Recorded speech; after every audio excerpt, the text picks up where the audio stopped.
Welcome to the innovation classes. तो यहाँ पर हम फिफ्थ क्वेश्चन पे आते हैं। ये हमारा फिफ्थ लेक्चर है और इसमें हम सीखेंगे what is binding energy of nucleus, इसका फॉर्मूला और इसके एप्लीकेशंस। तो काफी इजी है ये, हम ट्वेल्थ से पढ़ते हुए चले आ रहे हैं। तो what do you mean by binding energy? Binding energy nucleus की आखिर होती क्या है? ठीक है, तो हम इसको डिफाइन करते हैं। What is binding energy? Binding energy is the energy required to disassemble a nucleus. भाई अगर कोई न्यूक्लियस है, उसे आपको डीअसेंबल्स करना है, मतलब वहां के आपके जो न्यूट्रॉन्स और प्रोटॉन्स हैं उसको डीअसेंबल करना है, जिसको हम न्यूक्लियॉन्स बोलते हैं। तो उसके लिए जो एनर्जी चाहिए होती है, जो रिक्वायर्ड होती है, that is called binding energy. Binding energy is the energy required to deassemble a nucleus into its individual protons and neutrons or separate a system of particles completely into its constituent parts.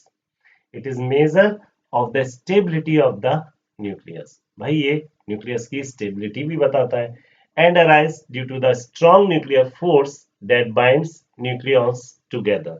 और जिसकी वजह से strong nuclear force की वजह से nucleus को ये bind करने में मदद करता है। तो स्टेबिलिटी कैसे रहेगी भाई? तो एक चीज है यहाँ पर, जब किसी भी न्यूक्लियस की जो बाइंडिंग एनर्जी है वो आपकी क्या होगी, बाइंडिंग एनर्जी ज्यादा होगी, तो वो ज्यादा स्टेबल होगा। क्योंकि बाइंडिंग एनर्जी ज्यादा का मतलब ये है कि उसे बाइंड करने में ज्यादा सहायक है और हमें उसे डीअसेंबल करने के लिए उतनी ही ज्यादा एनर्जी चाहिए। किसी भी न्यूक्लियस की बाइंडिंग एनर्जी क्या होगी, हायर होगी, तो वो उतना ही क्या होगा, स्टेबल होगा, हायर स्टेबिलिटी। उसकी स्टेबिलिटी कैसी होगी, हायर होगी। अब इसका फॉर्मूला देखते हैं। द बाइंडिंग एनर्जी को हम डिनोट किससे करते हैं, ईबी से करते हैं। इस calculating using the Einstein mass energy equivalence principle. तो वही जो हमने पढ़ा हुआ था, E is equal to M C square. यहाँ पर हमने थोड़ा सा चेंज किया है, इसको हमने चेंज किया है E B is equal to M C dot square delta M dot C square, where E B is the binding energy, जिसको हम जूल्स या मेगा इलेक्ट्रॉन वोल्ट में मेजर कर सकते हैं। डेल्टा एम क्या है, डेल्टा एम मास डिफेक्ट है भाई। ये मास डिफेक्ट क्या होता है? तो मास डिफेक्ट जो मास में चेंज आता है, sum of the masses of individual nucleus minus mass of the nucleus. तो जो टोटल सम है आफ्टर द डीअसेंबल क्या होता है, वो न्यूक्लियस में चेंज हो जाते हैं, तो उनका न्यूक्लियस का इंडिविजुअल मास का total sum of the masses of the individual nucleus minus mass of the nucleus, जो उससे पहले न्यूक्लियस का मास था, that is called delta M. बहुत आसानी से निकाला सकता है। और सी क्या चीज है, स्पीड ऑफ द लाइट, जिसकी वैल्यू आपको पता है 3 into 10 to the power 8 metre per second होती है। जो इसको electron mega electron volt per C square में कन्वर्ट करना होगा, तो हम इसको मल्टीप्लाई कर देंगे 391.5 से। तो ये बाइंडिंग एनर्जी निकालने का एक कन्वीनियंस फॉर्मूला हो जाता है। ठीक है, इसके एप्लीकेशन देखने से पहले इसकी एक फोटो देख लेते हैं, फिगर चेक कर लेते हैं। ये था हमारा न्यूक्लियस, जो कि स्मॉलर मास है से बना हुआ है। अब यहाँ पर हम इसको ब्रेक करने के लिए या डीअसेंबल करने के लिए इतनी ही बाइंडिंग एनर्जी यूज, इतनी एनर्जी यूज करेंगे जो इसे ब्रेक कर दे, जो कि हमारी कहलाती है बाइंडिंग एनर्जी। तो ये जब बाइंडिंग एनर्जी से ब्रेक कर देगा तो ये सेपरेट हो जाएंगे न्यूक्लियस में, जिसका मास ग्रेटर होगा। इसीलिए हमने क्या किया था, जो सेपरेट न्यूक्लियस हो गए थे उसमें से माइनस किया था। डेल्टा एम कैसे निकला था, sum of the masses of individual nucleus minus mass of the nucleus. इसके एप्लीकेशंस क्या है देख लेते हैं। न्यूक्लियर स्टेबिलिटी, भाई न्यूक्लियर की स्टेबिलिटी बताता है, ये एप्लीकेशन है। Binding energy helps explain the stability of the nuclei. Nuclei with higher binding energy, जो हायर बाइंडिंग एनर्जी होगा, अभी मैंने आपको बताया था, वो उतना ही क्या होगा, स्टेबल होगा। तो हायर बाइंडिंग एनर्जी होती किसकी है भाई, आयरन 56 की हायर बाइंडिंग एनर्जी होती है। अभी मैं आपको ग्राफ में इसे शो करूंगा।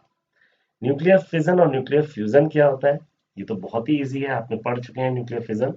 भाई इन स्प्लिटिंग हैवी न्यूक्लियर, जब कोई हैवी न्यूक्लियर जैसे आपका यूरेनियम 235 स्प्लिट होता है, स्मॉल मास डिफेक्ट कन्वर्ट्स, जो वहां पर मास डिफेक्ट है मतलब डेल्टा एम की वैल्यू है, वो कन्वर्ट हो जाता है इनटू द सिग्निफिकेंट एनर्जी। और उससे एक्सप्लोटेड इन न्यूक्लियर रिएक्टर्स और बॉम्ब्स बनाए जा सकते हैं। ठीक, तो ये तो होगा आपका न्यूक्लियर फिजन। और न्यूक्लियर फ्यूजन क्या है? लाइट न्यूक्लियाई, यहाँ पर light nuclei for example hydrogen isotopes use होते हैं, combines to form a heavier nuclear. बनाते क्या है? Heavier nuclear, release binding energy, और ये बाइंडिंग एनर्जी रिलीज करते हैं। इस बाइंडिंग एनर्जी रिलीज से क्या होता है? As in the stars and experimental fusion reactor. ये भाई फ्यूजन रिएक्टर में कैसे यूज होती है? तो फ्यूजन रिएक्टर क्या है? जनरेट इलेक्ट्रिसिटी, ये इलेक्ट्रिसिटी जनरेट करता है बाय यूजिंग द हीट। और हीट वो कहाँ से यूज होती है? फ्यूजन से। फ्यूजन से जो न्यूक्लियर फ्यूजन से हीट निकलती है, उस हीट को यूज करके इलेक्ट्रिसिटी जनरेट करने को हम क्या कहते हैं? फ्यूजन रिएक्टर रिएक्टर कहते हैं। तो ये हो गई इसकी दूसरी एप्लीकेशन। तीसरी क्या है? एस्ट्रोफिजिक्स। भाई एस्ट्रोलॉजी में भी इसको हम यूज करते हैं अपने, भाई हमारी जो लाइफ की साइकिल है, स्टार्स हैं, उसको ये बताता है, इंक्लूडिंग द सुपरनोवा और न्यूट्रॉन स्टार्स। यहाँ पर न्यूट्रॉन स्टार, सुपरनोवा स्टार्स भी इंक्लूड है। मेडिकल एप्लीकेशन में इसे कैंसर ट्रीटमेंट में यूज किया जाता है, ठीक, रेडियो एक्टिव आइसोटोप्स की तरह, derive from the nuclear reactions. आगे बढ़ते हैं। इसके बाद आता है calculate the mass defect and the binding energy of the deuteron. तो भाई मास डिफेक्ट और बाइंडिंग एनर्जी निकालनी है। मास डिफेक्ट क्या होता है? आपका डेल्टा एम होता है। Delta M is equal to MP plus MN minus MD. यहाँ पर वैल्यूज आपकी गिवन है। यहाँ पर इस वैल्यूज को हम जब पुट कर देंगे तो हमारी 2.24 mega electron volt per C square आपकी वैल्यू आ जाएगी। तो जब ये वैल्यू आती है, चलिए बाइंडिंग एनर्जी निकालते हैं। बाइंडिंग एनर्जी आपको पता है EB is equal to delta M C square. यहाँ पर सी स्क्वायर नीचे आ रहा है, ये सी स्क्वायर से सी स्क्वायर कैंसिल हो जाएगा, और वही आपकी जो बाइंडिंग एनर्जी है वही वैल्यू आ जाती है 2.24 मेगा इलेक्ट्रॉन वोल्ट। और ये 2.24 मेगा इलेक्ट्रॉन वोल्ट किसकी बाइंडिंग एनर्जी है? ये है आपकी ड्यूट्रॉन की। तो अब हम ग्राफ को समझते हैं। यहाँ पर जो ड्यूट्रॉन है वो लगभग 2.24, यहाँ पर ड्यूट्रॉन एग्जिस्ट करता है जिसकी बाइंडिंग एनर्जी क्या है? 2.24। अब ये आपकी देखिए हाइड्रोजन दे रखा है, इसकी बाइंडिंग एनर्जी लगभग इतनी आ रही है, पर यहाँ पर निकालेंगे कैसे? पर न्यूक्लियॉन निकालते हैं। ठीक, मैं अभी आपको समझाता हूँ। फॉर एग्जाम्पल, अगर हम बताएं आपको कि हाइड्रोजन की जो बाइंडिंग एनर्जी है वो होती है 2.24, 2.224।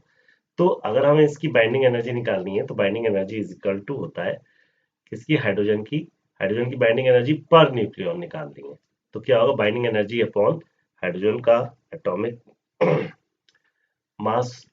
तो binding energy of the hydrogen 2.24 upon atomic mass, इसको हम लिख देते हैं 2। उसके बाद इसको जब हम निकालते हैं तो ये 1.12 मेगा इलेक्ट्रॉन वोल्ट पर न्यूक्लियाई, ये आपका आ गया हाइड्रोजन के लिए। इसी तरीके से जब हम हीलियम का निकालते हैं तो यहाँ लिख लेते हैं हीलियम के लिए भी, हीलियम He, और इसका मास, और ये हो गया। फिर इसके लिए फिर से अगेन Be अपॉन A, और Be हीलियम के लिए आता है हमारा 28.3, इसको याद रखेंगे, अपॉन या निकाल भी सकते हैं 4 जब वैल्यूज दी होंगी, और ये हमारा मिलता है लगभग 7.07। तो यहाँ देखिए 4He 7.07 लगभग ये यहीं पर है ग्राफ के अंदर।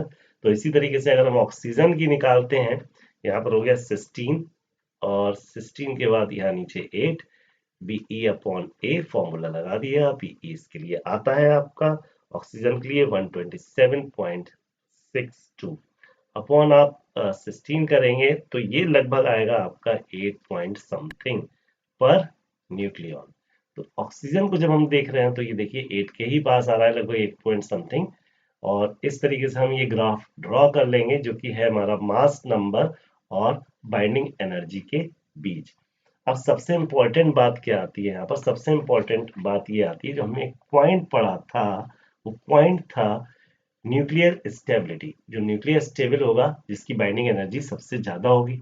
तो यहाँ पर हमारी सबसे ज्यादा बाइंडिंग एनर्जी किसकी है? सबसे ज्यादा बाइंडिंग एनर्जी हमारी आयरन की है, ये क्योंकि यहाँ पर 56 है, तो सबसे ज्यादा बाइंडिंग एनर्जी यहाँ की आ रही है। तो ये जो ब्लू लाइन है, दिस इज द रीजन, और ये रीजन कैसा है हमारा? Very stable. कैसा रीजन है, ये स्टेबल रीजन है।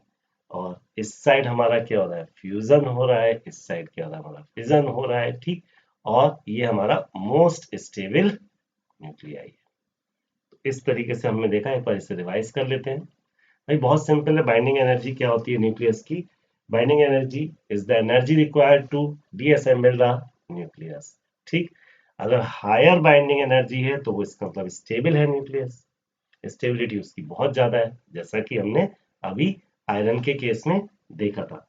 भाई फॉर्मूला क्या होता है बाइंडिंग एनर्जी का, EV is equal to delta M dot C square. इसको हम सिंपल तरीके से हम कैसे कह सकते हैं, EB हमारी बाइंडिंग एनर्जी जो कि जूल्स और मेगा इलेक्ट्रॉन वोल्ट्स में है, डेल्टा एम मास डिफेक्ट है, जिसको हम सम ऑफ द इंडिविजुअल न्यूक्लियॉन्स जब वो ब्रेक होगा minus mass of the nucleus से निकाल सकते हैं। C इज इक्वल टू हमारी क्या है, स्पीड ऑफ द लाइट है।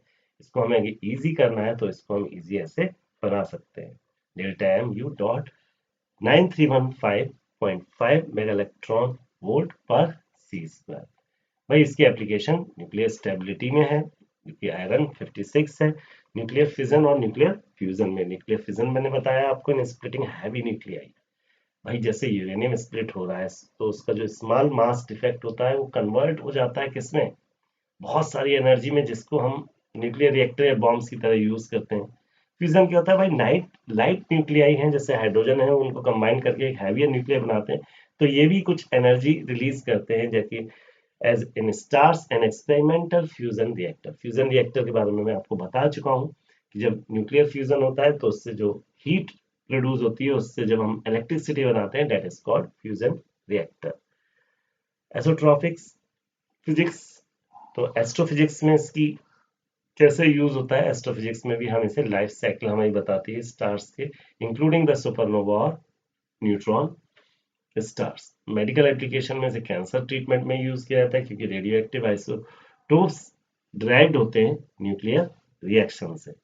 उसके बाद हमने आपको बताया, भाई ये फिगर हमने आपको बताई दी थी किसकी, बाइंडिंग एनर्जी की। एक हमने आपको न्यूमेरिकल करा दिया था, और ये हमने आपका ग्राफ बता दिया था जो कि मास नंबर के बीच और बाइंडिंग एनर्जी के बीच है। अगर आपको वीडियो अच्छा लगा हो तो प्लीज लाइक करिए, सब्सक्राइब करिए और दूसरों को भी शेयर करिए। Thank you very much.